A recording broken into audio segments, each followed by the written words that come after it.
So thanks again, everybody, for being here. I hope you've been safe and sane, and here's Nichol. Hi, everybody. So I'm trying to see how many we've got here. Quite a few. If we had more time, I'd want to go through and learn your names and figure out your backgrounds, but I hope through our dialogue here, and I hope it is a dialogue, that we'll get to know each other a little bit, and I'm always available if you want to follow up with me from a career perspective or just to learn more about a certain area. Always looking for great people. So we'll just dig in. Let me share my... All right, so I am over University Business Services, which is a hodgepodge group of things, as you'll see in just a second. I am, I think, like Dave mentioned, a first-generation college graduate. I graduated from W.P. Carey in 2000. I spent a lot of time in corporate, went right from W.P. Carey to Intel. I had a series of internships during my time in the College of Business. It was called the College of Business at the time. I also graduated at the University Honors College, which is now Barrett. And so I have a great affinity for ASU, and my career brought me back to ASU, which I'm very grateful for, and I didn't expect it, but now that I'm here, I can't imagine leaving ASU or higher ed. So I do have a great passion for it. So we're just gonna dig right in. So I'm gonna talk to you a little bit about my organization, which is University Business Services, talk to you a little bit about sustainability at ASU, a little bit about things we're working on, and then just some open discussion. So I'm hoping you can kind of help guide where the conversation goes, and maybe you have some great ideas and would love to hear them. So about business services. So this is Morgan Olson's org chart. So when you look at the university, President Crow is at the top, and he's sometimes called the CEO of the organization. When you talk to like the Pac-12, he's at the very top. So, and he has quite a few direct reports. Morgan Olson is Executive Vice President, Treasurer, and Chief Financial Officer. So he's my boss. And he oversees a lot of different areas. So you'll see he oversees the finance and treasury area, my area, human resources, real estate, facilities development, which is not only facilities like maintenance, but also capital projects. Mike Thompson is over Chief of Police, or he is our Chief of Police. We have budget and planning. Our CIO, Lev Gonick, is a dual report to the Provost and to Morgan. And Lisa Grace is over University Audit. So when you dive into my area, I'll walk you through the various areas that I have. I have, just so you know, a little bit over 200 full-time equivalents, plus 200 student workers. So we employ a great amount of student workers. It's really important to us, and there's a lot of learnings in this business setting that can be had for students. So first area, which is probably my big focus area recently, as Dave mentioned, is emergency preparedness and security initiatives. And that emergency preparedness is focused on being prepared for emergencies. Oftentimes we've been preparing for, you know, what does an active shooter event look like? You know, what would some type of catastrophe, if it happens, who are we working with within the university and within Arizona, but also recently pandemics. And we've had a pandemic preparedness committee that's run through EH&S, which is another unit of mine, for a long time. So this area is getting a tremendous amount of focus. Alan's also over our building access, as well as security cameras. And so that system kind of integrates, and we work very closely with that group with facilities. Donna Piercy is Executive Director of Risk Management. Emergency management used to be a part of her, and now it's been pulled out, so that's why it has that legacy title.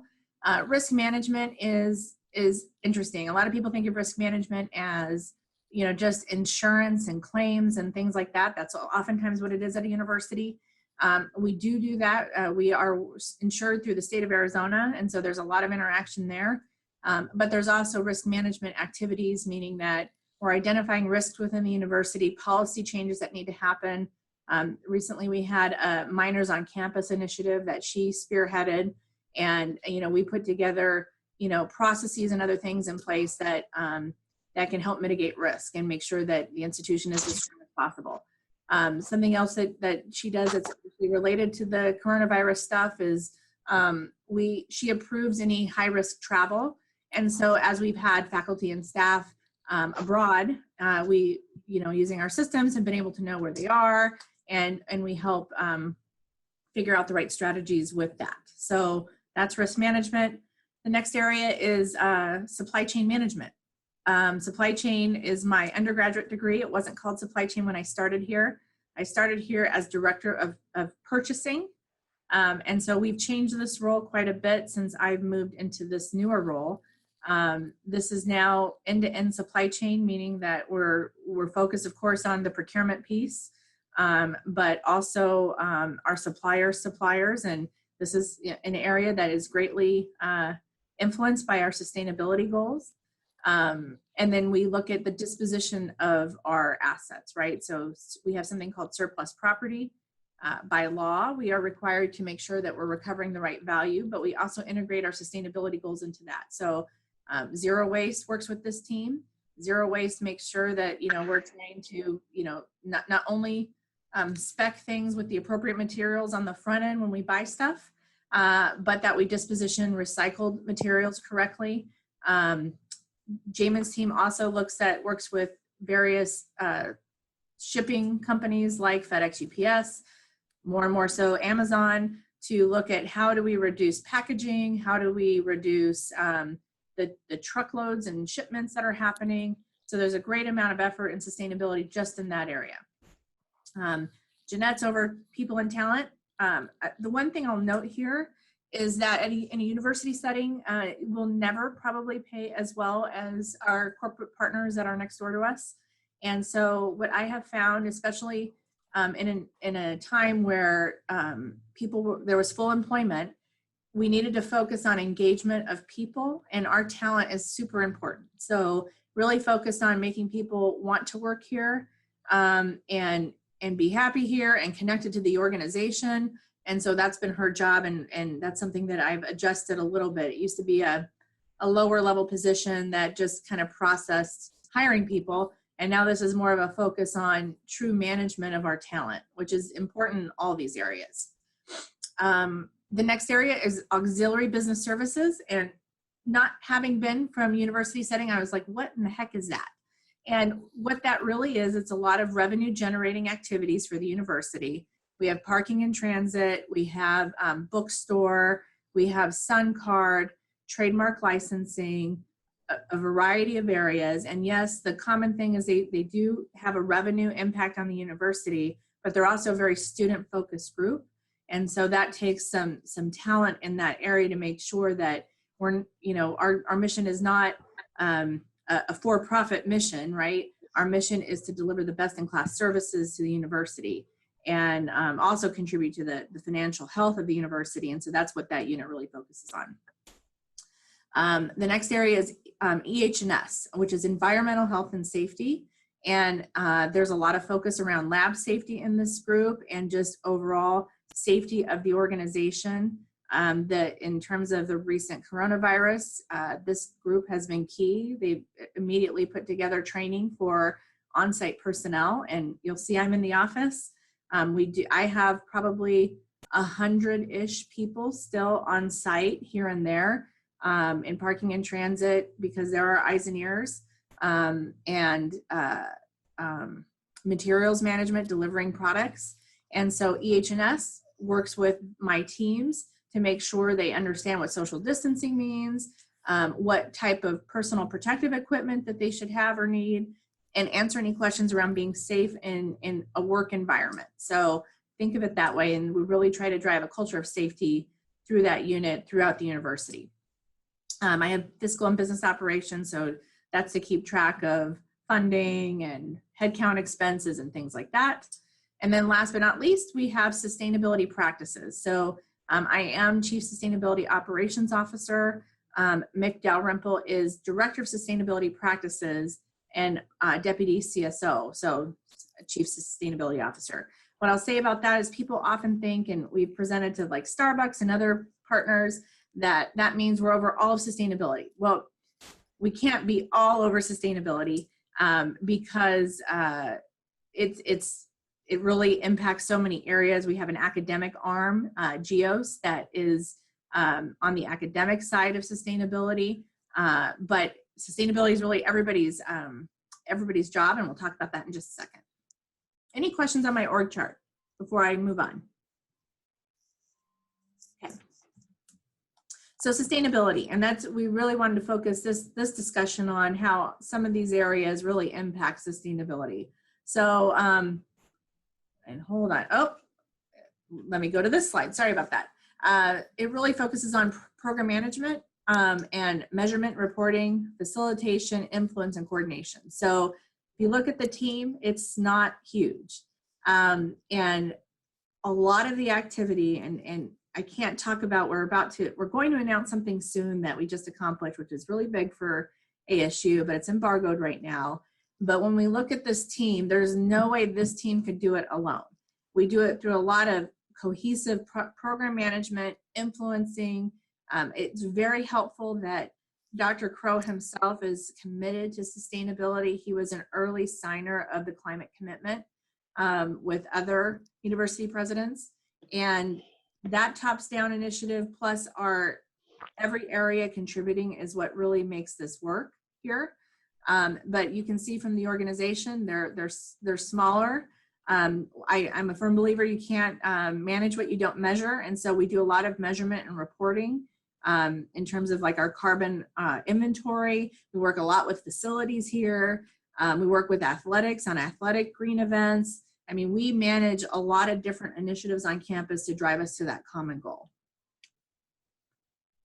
So when you talk about sustainability here at ASU, and again, this isn't listing what I want to talk about, but we're not allowed to, but number 9 in the world for campus sustainability, number 10 in the world in campus sustainability according to Sierra Cool Schools, which is a big distinction for us. And you can see these others. We were the largest fair trade university in the nation, working with some of our partners like Starbucks and Aramark and our food service providers. We've done amazing work in sustainability overall. And when we talk about goals, we really focus on 8 goals. One is circular resource system, which we used to call just zero waste. And so we've modified kind of how we talk about that. Climate positive, which used to be climate neutral.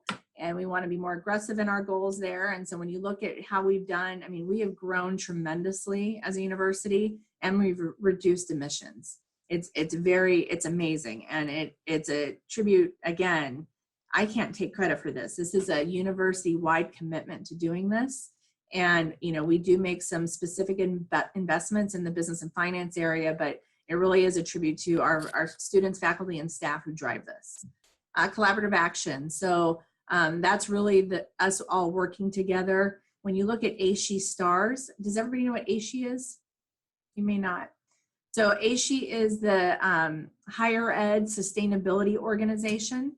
And you can look it up. You can see everybody's reporting information, all universities reporting information, and they rank you, and they have very specific requirements. And these requirements are not just what you would think about in sustainability, but there's other things that are HR related, curriculum related, and we've really pushed on advancing our scores here, which has advanced our overall sustainability footprint. So we've been very successful, but again, can't do it alone, and it's been partnership across all areas of the university. I talked about fair trade, food reconnection, so that again is around food waste, and we do well there. A lot of our, and this is where third parties come in for universities, is we outsource food service. And so we work really hard with our partners, and this is a big criteria when we select somebody, that they're going to be able to contribute positively to our goals. Optimize water. The thing with water that's really tough in Arizona is water's cheap. And so when we look at making investments, it's hard to have that ROI, and I work for a CFO. Thankfully, our CFO is super forward-looking, and so we look at really savings over time, and we also look at some intangibles when we look at our financials, but we've done some really, really great jobs of doing retrofits and saving water, even though at first glance you may think it doesn't make sense. Personal action. So this was based on a survey of people, what they're doing for sustainability. And again, we have a great amount of interest from our students, faculty, and staff, and commitment and throughout what they do personally. And then resilience and regeneration, and that kind of takes on a new tone, right, for us as we think about what resilience means in the wake of dealing with a pandemic, for example. And I'll talk about that a little bit more. And we're right in the middle of everything, and would love to hear some of your thoughts and feedback on that area. All right. So going back to my org chart, like I said, I have sustainability practices. That certainly is an area that focuses on sustainability, but do we focus it on other areas? 100%. And even now, emergency preparedness, we're thinking about more sustainable ways of working and how might we do things differently in the future. We're assessing how we're doing things just overall. Parking in transit is a biggie in terms of our carbon footprint. And if you're familiar with sustainability, that is scope 3 emissions. Our goal right now is to be carbon neutral with transportation by 2035. I don't know if some of you have seen the pictures of, for example, like Los Angeles, when people aren't driving. It's been an amazing difference in their skyline. It's so much bluer. There's less smog, right? So how do we influence the transportation capabilities of our people, working with some of our partners like Valley Metro and others? And I'm going to talk about that more in just a second.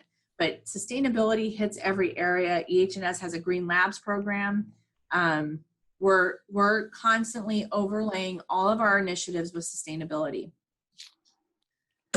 So from a recent presentation, I was trying to highlight some of our goals. And so again, carbon neutrality without transportation by 2025, with transportation by 2035.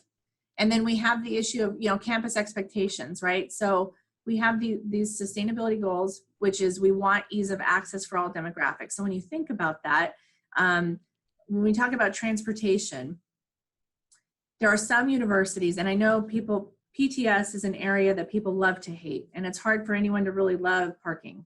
And we do pay for parking.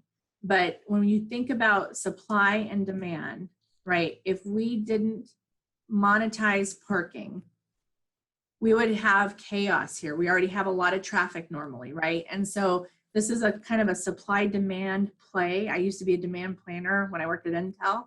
And so you have to think about what you can do. Some of the things we've talked about is, okay, some universities are saying freshmen shouldn't bring vehicles. And so when we have these large cross-functional groups talking about those things, we're like, cool, that seems like something easy to do. What might the impact be, the unintended consequences? So as we're mapping out strategies, it is so important that we're not coming at it from a siloed perspective. So when we look at it from an enrollment perspective, when we asked enrollment about this, they said, you know what, we're nervous about that. We think that we get a great amount of students from California, and we think that they want to bring their cars there. So then now the objective is for us to kind of validate that. Is that a feeling? Is that a true statement? What happens if we eliminate cars for freshmen? What is the unintended consequence? Yes, it might help us with climate neutrality. It may help us not add more parking, but is it the right thing for ASU and its overall mission, right? So there's these competing priorities constantly that you have to think about. And the other thing is we're looking for more cost-effective solutions. Contrary to popular belief, we don't necessarily want to build parking. We only build parking where we have to, where it's required to have the ease of access, right? And when you look at the cost of parking, it's crazy. And so we would much rather make those investments other places. But parking is a cost of doing business right now. And so we make very thoughtful and careful investments there. Are we trying to deter it? Yes, because we're still, and you'll see in some of this data, when we look at all the data that we have, and there's a lot of times conflicting data. The first one is the parking spaces per person on campus. We've grown our campus footprint dramatically with the number of people on campus, right? So with that, we have not kept up in terms of the ratio of spaces per person. So you can see that we're going down. Where should that target be? We're looking. So some of our peers, the targets are listed below. So right now, if we're at 0.296 A&M is at 0.53. So they're going to have more access to parking, right? And so we're limiting our parking. Again, we're not wanting people to drive, but we have to be cognizant of light rail may be easy for certain areas in the valley, but not others. There are some students that we serve that actually work, and they may not have the luxury of the time needed to take free transportation or public transportation. And so that's what we think about. You can see over time, bicycling has gone up quite a bit. There's been discussions on that. So should, you know, to incent someone not to park, should we incentivize bicycling in a different way? What does that look like? If you look at our campus shuttle program, this is something that costs us a good amount of money, but it's more sustainability friendly than everyone driving in their own cars. It's also a good benefit for students because you can work while you're doing it. You know, then someone might say, well, hey, why doesn't Valley Metro take that over? Well, that's a good question. Those are the conversations we're having, right? So, and then you're dealing with other entities that are incented for their own things, and so we're trying to figure that out. We do subsidize the Valley Metro U-Pass, and so what's interesting about that is we've seen ridership go down. And so then you think about what are the reasons? Well, you know, gas prices are super low right now. What does that do to people wanting to drive, right? And so there's all these things happening. We've also had discussions with Lyft and Uber about, you know, if we're able to offer some credit or something on Lyft or Uber or a deal for our students, would they decide not to bring their car? What does that look like, right? So we are constantly thinking about other ways that we can get people to campus in a way that still makes them successful for what they're doing at the university, but at the same time is really meeting the mission of the university where people are coming to learn and they're not waiting forever to get here. So what we're finding is data is not perfect. There are multi-million-dollar long lead time decisions that need to be made, what to build and when to build it, right? So if people are familiar with Novus, the innovation corridor, we're building out an adjacent kind of city, and we want that to be a sustainable city. But with that comes some parking needs, right? So even if we limit it, there's some parking that's required. The data is not necessarily ours. So one of the things with Lyft and Uber, we wanted to see where were they dropping off and picking up. And we've started to have those conversations with them. Let's share data and talk about how we optimize the transportation scenario for our faculty, staff, and students as a whole. What's happening with gas prices that can influence demand. And again, Valley Metro, we're working to partner with them. I mentioned the freshman vehicle concept, and really it's important for us to be thinking through the unintended consequences of what happens. And then, you know, the interesting thing that we've considered that is a hard one for us is we're looking at the data, you know, our peak demand, and we have to build for peak demand, if that makes sense. So if you know that Tuesdays and Thursdays are your peak demand and you know the number, that's what you have to have parking for. But then why do we have Tuesday and Thursday be an issue? Well, it's because that's when people like to have classes. So then we talk to the provost office and they'll say, you know, that's what, you know, the faculty and students want. Faculty will say the students want that. The students will say the faculty want that. So is there a way instead for us to work together and optimize class scheduling and to where we could smooth the demand curve and hopefully bring down the peak so we could build less parking, right? So those are things that we're looking at and talking about, and it requires a lot of cross-functional help and effort. And then so here's another example in a university setting, which is interesting and not necessarily the case in corporate. There's decentralized budgets and people are maximizing what you know, their dollars based on their objectives, right? Which is not necessarily a bad thing. It brings entrepreneurship. It's not a bad thing. But when we have to look at something from an enterprise perspective, like managed print, right? So this is like printing to a printer. How do we influence the university to do the right thing for the overall university when the department may not see it itself? Right. So let me give you an example. There are many buildings where the departments don't pay their electricity bill. So if we implement a community-based printer program through Canon, which is something we have, And we know it's more sustainable because of the toner usage. And overall, it's cheaper because of the toner usage. And it reduces IT risk because people aren't just hooking up their devices to the network. How do we make them adjust and go to that model without forcing it, right? We don't want to force solutions because faculty need to have academic freedom and they need to be able to do things, and they may need a special printer occasionally. And so, but then the biggest thing comes in, if it's a little bit more expensive for the department, but it's overall cheaper for the university, how do you influence that? So something we did is, most of the time our departments and our campus partners are wanting to do the right thing. And so if we share with them the goodness of what they're doing, just like with anything, when you talk about sustainability and the impacts that people can see or feel, right, they'll be more apt to kind of adopt it. And so we've moved to this model where we have a sheet that shows the annual reductions in energy and costs overall for the university, and what it's saving in terms of equivalent trees and other things. And we've seen a greater adoption there. So even when you have a great business case for a business objective that checks a bunch of boxes, that's awesome. But if you can't influence the end user to want to do it, it's going to either be hard or impossible. So those are just some of the examples of like dealing with multiple inputs and then having to decide how to make some changes in the university setting. So some upcoming projects we have that are interesting, that have a sustainability feel to them, is, when we talk about COVID-19, and I added this yesterday, there will be lessons learned. We do believe that the environment will change somehow, right? So I think we believe that people will come back to campus. Right now we're summer schools online. We're hoping that the data shows that it's appropriate to come back in the fall.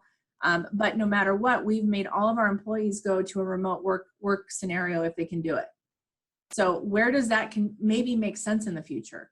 Where does that maybe make sense that we don't utilize, potentially expensive office space for employees that don't necessarily need that face-to-face interaction all the time? But balancing that, how do you keep an employee engaged when they're remote? Is there some type of hybrid solution where you can get your teams together in person at some point? We don't know. We're looking at it. We're trying to say, not only is there some lessons learned in terms of handling a public emergency and how we work with regulatory agencies in the state, and we're even working with the National Guard and other places, but what are the lessons learned that are positive from this? And then the other thing we're working on is centralized supply chain. So when I talk about getting deliveries on campus, we do have a warehouse. We only, prior to COVID, were receiving about 20% to our warehouse. A lot of people like desk side delivery. So we'd have FedEx, UPS, all those folks running around trying to deliver desk side. And there's some risk with that too. If something is being delivered to an administrative assistant's desk that maybe a chemical that shouldn't have been shipped that way, right? So us centrally receiving makes a lot of sense. And that also gives us more power with FedEx and UPS and Amazon to look at ways that they deliver, right? So instead of taking these one-off deliveries from Amazon and hiring their Uber drivers, we are going to the distribution center and picking up truckloads, which is more effective from a carbon perspective, right? So those are the things that we're doing. That's on tap that we are investing in that.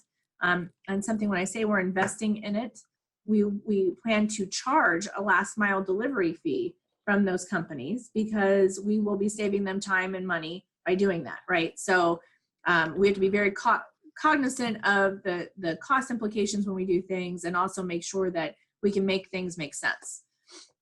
The bookstore. So that was outsourced in 2012. That contract's coming up.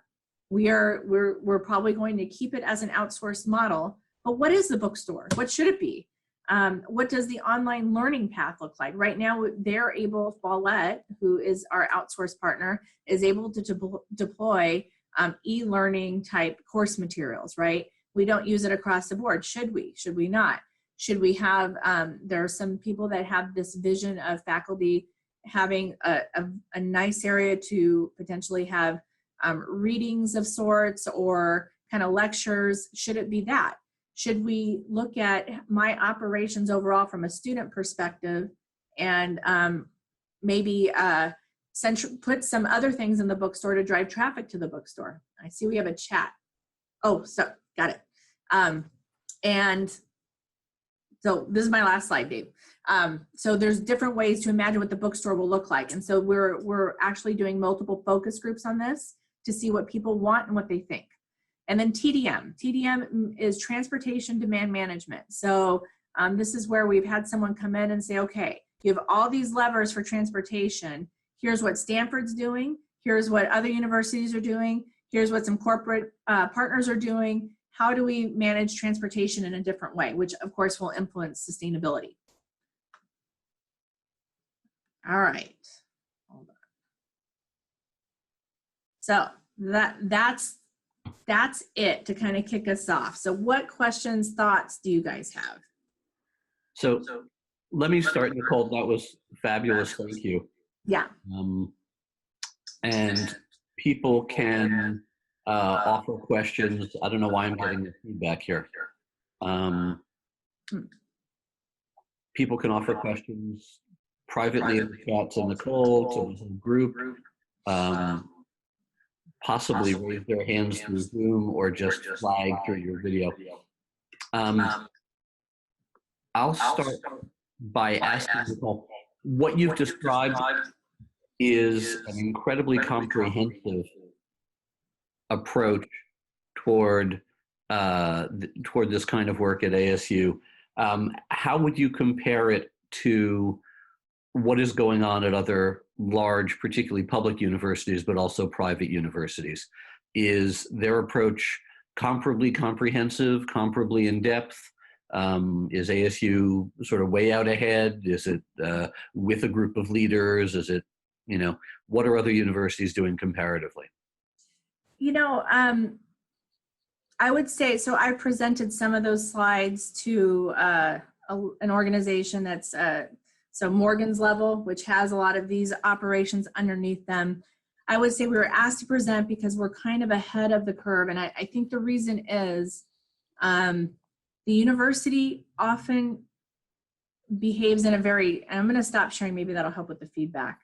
It behaves in a very decentralized way, which again, there's a good and a bad to that, right? So when the budgets are very decentralized and people make their own decisions on things, that can drive entrepreneurship. But what it can do is it can drive a siloed mentality where, I'm trying to maximize my bucket of money for me, and it may not be for the good of the whole. So there should be some balance. And I don't think that you have to maybe make those abrupt changes. There are some changes, I think, organizationally and budget-wise that would probably be good at some point.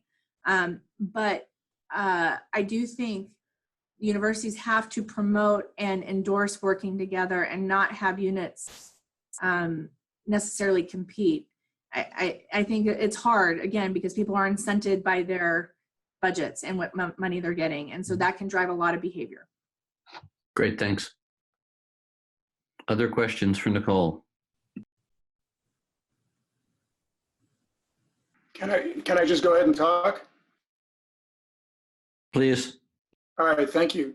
Nicole, this is Jean Boucher. I'm in SFIS, Future of Innovation in Society, and that was a great presentation. Thank you so much. I mean, I think we have maybe these preconceived ideas of what's going on, but that was really great. I also do some behavioral work, so I'll send you an email. Maybe we could collaborate on some things. I like your idea of unintended costs. So one of the things, I mean, this is getting detailed. I know we talked about this as an example, but one of the things we've seen with behaviors is that when freshmen, for instance, don't have cars, they learn how to get out a car. And then when they have a chance to get a car, it's a little bit more, they have to think, oh, where am I going to park? Where am I going to do this? Oh, so meanwhile, they learn a different set of habits.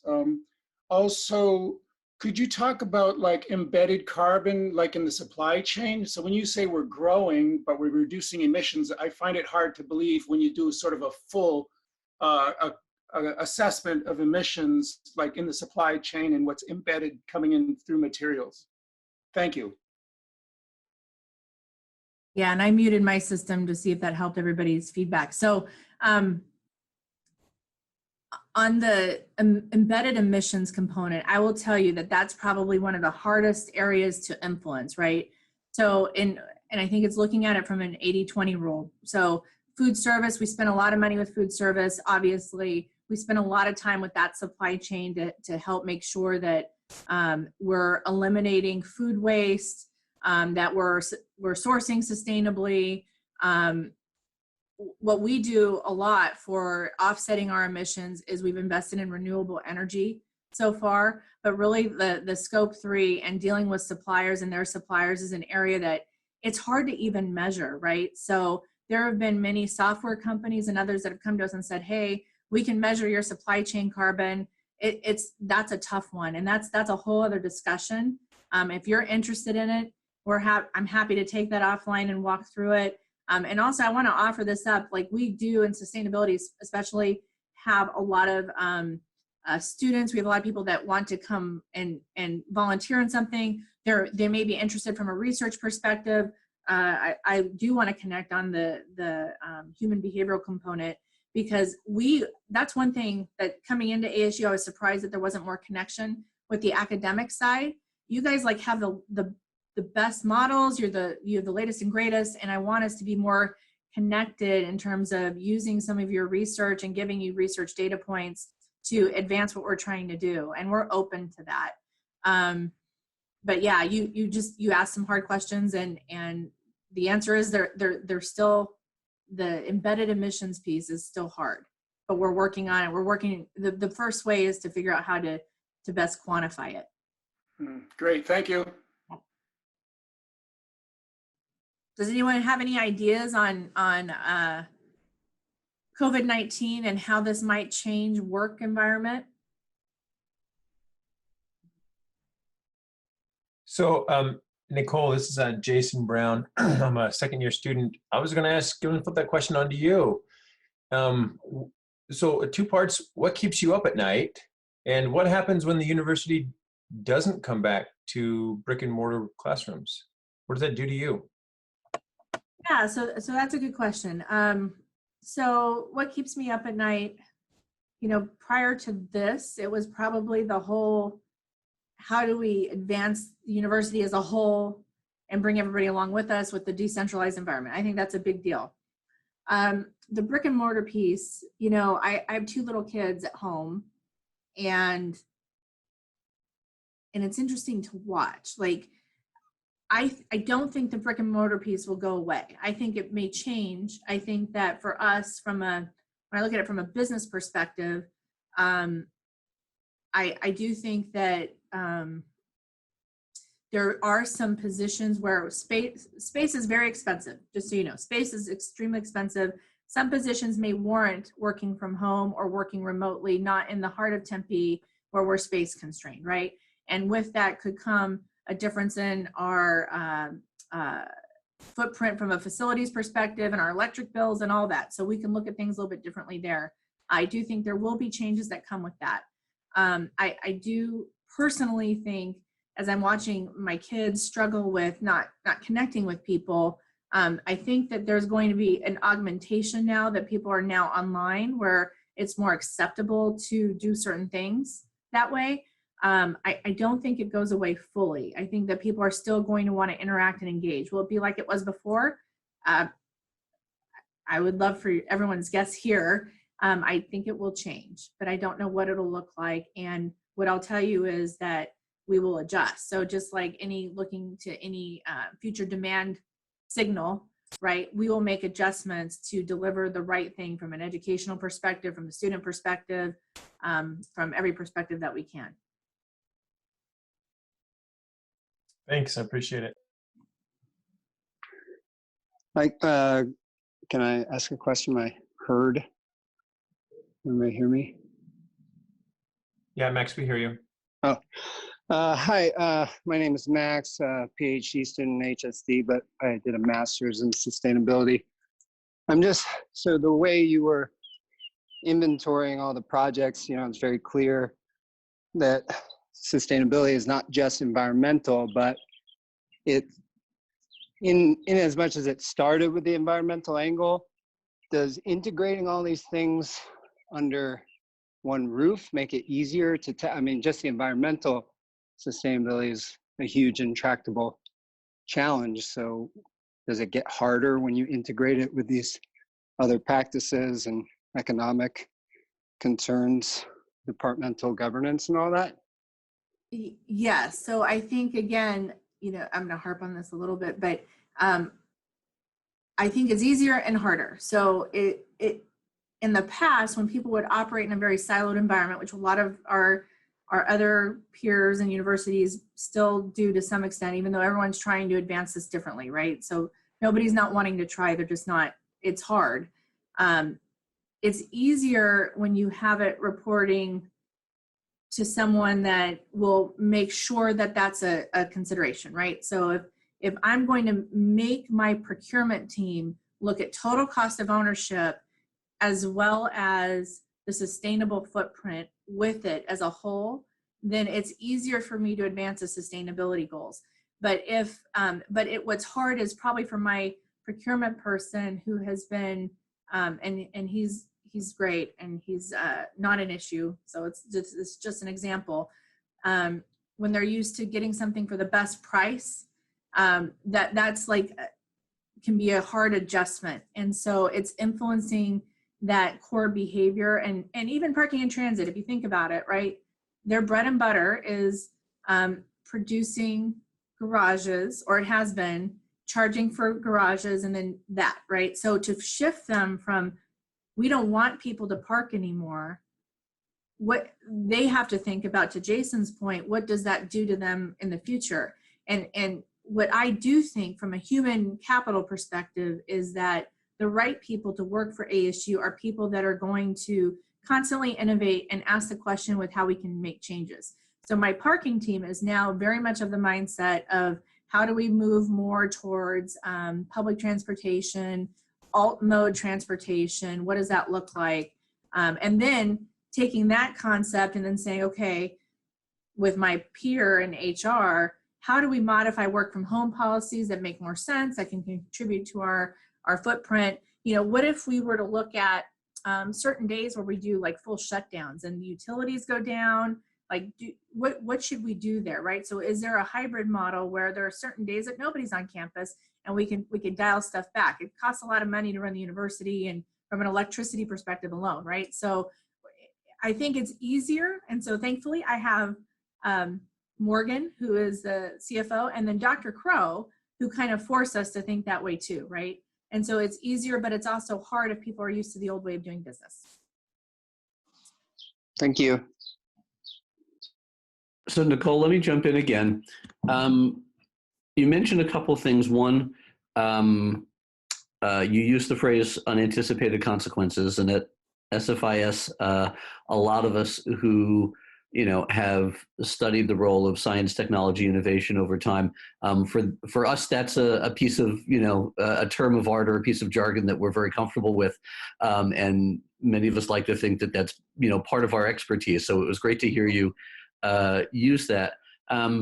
Second, the challenge of integrating the set of, if you will, native perspectives of the people in your operation, like you just said, so people who do procurement are used to thinking about getting the best possible price and not necessarily thinking across all the dimensions that you might want to cover, and therefore not natively prepared before they get into your operation to think in the register of unanticipated consequences. Mm-hmm. And then you also talked about, wanting to think about what kinds of academic partnerships might be available for the work that you do. So I guess one focused question I would have there is that what techniques, if any, do you have other than, just making sure you or somebody on your team thinks hard about the systemic unanticipated consequences of changes? Do you make regular use of models? And I think you mentioned models. Do you use games? Do you use formal or informal scenario development techniques? Mm-hmm. What other kinds of methods do you use to explore that stuff? Yes. So that's a good question. Right now, when you look at the university, we have a lot of data everywhere, but is it really turned into information? Not necessarily easily. So again, university, especially ASU, if you look at all the metrics and the numbers, and Dr. Crow loves to talk about this, but it's actually a legitimate thing. When you look at our head count per student FTE, it's very low compared to everyone else. And so while we are #1 in innovation and the academic area, my supply chain background is #2 in the US, according to US News and World Report, we had a COBOL-based financial system up until a few years ago. And we had like one guy who, if something happened to him, I don't know what would have happened in terms of paychecks. So we've moved to Workday, which is this brand new system, which now we're getting better data in from a financial perspective. But does it integrate at all across all these dimensions? No. Would I love that? Yes. So the presentation I showed you, where I showed you all those parking data elements, they're from a consultant, they're from my team doing research. There's not a robust, repeatable way for us to look at some of this stuff. So we do consider unintended consequences. We do that as much as possible by, and this is more probably not something an academic person would like, but this is a relationship thing. So we are working and talking across the board to everybody and saying, okay, EOS, student services, how does this affect you? Enrollment, Ken Hopkins, how does this affect you? And so it's more anecdotal. It's not as data driven as I would like. And we would love to get there. I think that I saw a survey of college presidents, and I'll send you this deck. It was super interesting, Dave, but it talked about things that they think about and worry about. One of them was data and harnessing the right data and making it information. Another one was the siloed activity I talked about. And I think that that's like a next advance we have to really think about and invest in somehow. But it's not as robust as I would think. It's definitely I look for people talent that can critically think about things and not just do like what the formula has told them to do in the past. But then I also look for someone that can develop the relationships to ask the right questions of other people that are experts in their areas. Great, thank you. I think we probably have time for one more question before we do the sort of informal close at the top of the hour, and then we'll keep the PhD students going a little bit longer. Nicole. Hi, Jonathan. I know Jonathan. Yeah, I know you too. So I'm actually a PhD student, and you know my background. My role here at UC Davis is Director of Strategic Change in Safety Culture. So I'm going to ask you about safety culture. No surprise for you, but the frame, but the frame or the focal point is really what's going on now. So as a PhD student, I still get all of the emails from Michael Crow and Morgan and everyone and Dave and everyone. And no surprise to me, ASU does a great job in looking at things holistically, including support, mental well-being in particular, which everyone needs these days, right? Especially me. So for me here, as I look at things here, it's a great opportunity as the community needs caring, and safety culture is really about caring and group norms and behaviors as opposed to compliance. So I think you can tell the direction I'm going, but to put a fine point on it, curious, considering the shifting and remolding you've done for EHS, which I've seen from a distance, right, no longer involved, and curious what sort of thoughts you have on trying to really focus the safety efforts more around developing a even stronger safety culture than there already is. Yeah, so I think when I think about my units, again, it's a hodgepodge group of things, right? And even in the example of managed print, we don't necessarily, university is not a mandating type of organization. And so I believe there is that human element, organizational theory element of, painting the vision of where you're going and getting the right people on board to want to come with you. And so, Jonathan, I know that you are a big proponent of creating a culture of safety. I think to start, the EH&S team has to be a healthy organization overall, where they're aligned on objectives, they have a common vision, right? I think that's This is just basic, organizational development. So that is something that has been a purposeful effort for all of my units, but each and us had a change in leadership, which Jonathan is intimately familiar with, and that becomes even more important when you change leadership, right? And then the next piece of it is, how do we resonate and connect with others so that they come with us and that influence carries. What I will say is, one of my favorite leaders always said, you never waste a good crisis. And so I would say that going through this concept has created a couple of things that are beneficial. A new focus on emergency preparedness, which is one of my units, and then also a greater appreciation for this culture of safety. We've done, just as an example, we've had a lot of mixed messages from the CDC. We put together a training for people that have to be on site on how to deal in a healthy way with the coronavirus. We've almost trained 2,000 people in a week that have self-selected to take this class. And so I think this will change the shift to people wanting to think about things differently. Yeah, I actually took it because for some reason I'm still on one of the lists and I got the invite. And so at 8 o'clock in the evening, I'm listening to Rick and Irene and just having a wonderful time continuing the relationship. But look, thank you so much for everything today and everything you do. And for you, always an open offer, and your people, if there's anything I can do on this front, let me know. Thank you, Jonathan. And Thanks, Nicole. happy for you in your new position, and good luck. Thank you very much. You take care. You too. Great. Thanks, Jonathan. Thanks, Nicole. So it's top of the hour now, so let's all give Nichol some thanks and let folks drop off and ask the PhD students to hang in with Nichol for, say, another 15 minutes, I think is what she said she had. Yeah. Thank you all so much. And please feel free to reach out to me with any questions or thoughts. We look at all of them.